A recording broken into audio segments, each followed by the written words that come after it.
Hi friends, welcome back to my new video. ఈరోజు ఆదివారం special ఏమిటంటే మటన్ ఫ్రై అన్నమాట. చూడండి ఎంత టేస్టీగా కానొస్తుందో.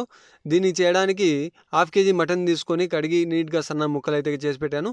ఇక్కడ ఒక ఆనియన్, 2 మీడియం సైజ్ టమాటాలు, కొద్దిగా కొత్తిమీర అయితే కట్ చేసి పెట్టాను. ఇలా కుక్కర్లో ఆయిల్ వేసి ఆయిల్లో చెక్క, లవంగాలు, ఒక ఆకు అయితే వేసాను. కొద్దిగా జీలకర్ర వేసాను.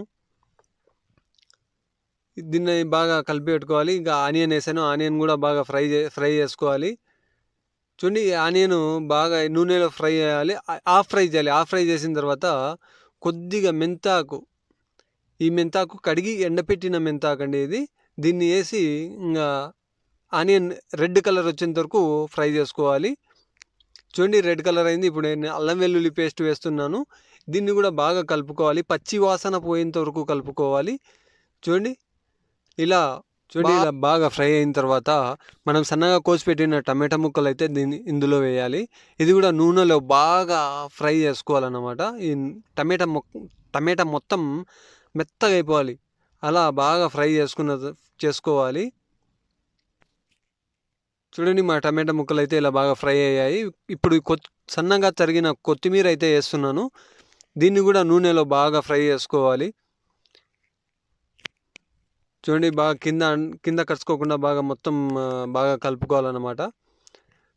చూడండి, ఇప్పుడు నేను మసాలాలు అయితే వేస్తున్నాను. ఈ ధనియాల పొడి, ఎర్రకారము, పసుపు, ఉప్పు ఇవి అయితే వేసాను. దీన్ని కూడా బాగా మిక్స్ అయితే చేసుకోవాలి.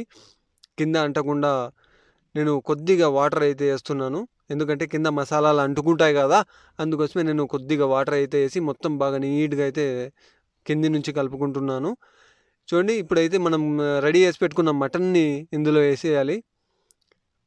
ఇది హాఫ్ కేజీ మటన్ వేసి బాగా ఇందులో నీళ్ళు వేసి కొద్దిగా ఉప్పు వేసి నేను పెట్టేస్తున్నాను. చూడండి, ఇప్పుడు మనము సీటీకి అయితే పెట్టేయాలి. 8 సీటీలు.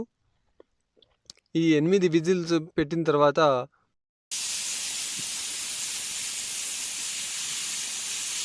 చూడండి, ఇక్కడ మా 8 విజిల్ అయితే వచ్చేసాయి. బాగా ఉడికిపోయింది మటన్ కూడా. ఇది చాలా ఇంకా కొద్దిగా 2 నిమిషాలు ఫ్రై చేసుకుంటే ఇంకా కొద్దిగా ఫ్రై అయిపోతుంది.